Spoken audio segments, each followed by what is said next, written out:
लोकसभा चुनाव के exit poll के नतीजे एनडीए के पक्ष में दिखाई दे रहे हैं। इस समय मध्य प्रदेश के मुख्यमंत्री शिवराज सिंह चौहान हमारे साथ हैं।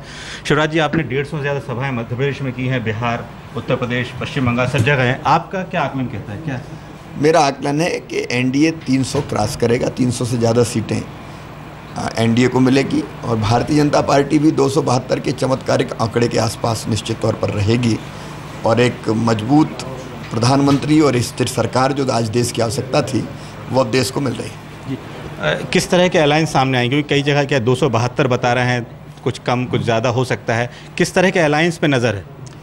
देखिए, भारतीय जनता पार्टी का जहाँ तक सवाल है, एनडीए 300 क्रॉस करेगा, हमारी अपनी सरकार बनेगी। लेकिन भारतीय जनता पार्टी का दृष्टिकोण बहुत उदार है और जैसा हमारे होने वाले प्रधानमंत्री श्रीमान नरेंद्र मोदी जी ने कहा है कि हम सारे देश को साथ लेके चलना चाहते हैं, सारे देश को साथ लेके चलेंगे।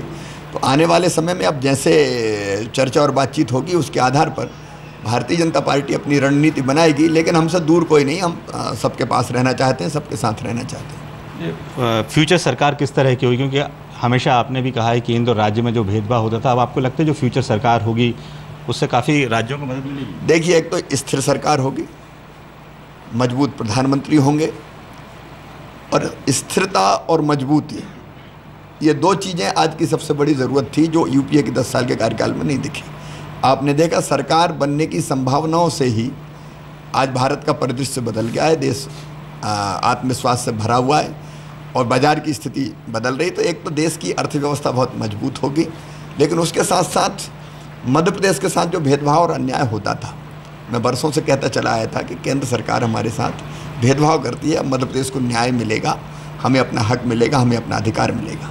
किस तरह की प्रायोरिटीज़ अब होंगी आगे सरकार की? जो जैसे देखिए, जहाँ तक मध्य प्रदेश सरकार की प्रायोरिटीज है वो तो हमारी तय है, चुनाव के पहले भी हमने स्पष्ट कर दिया था।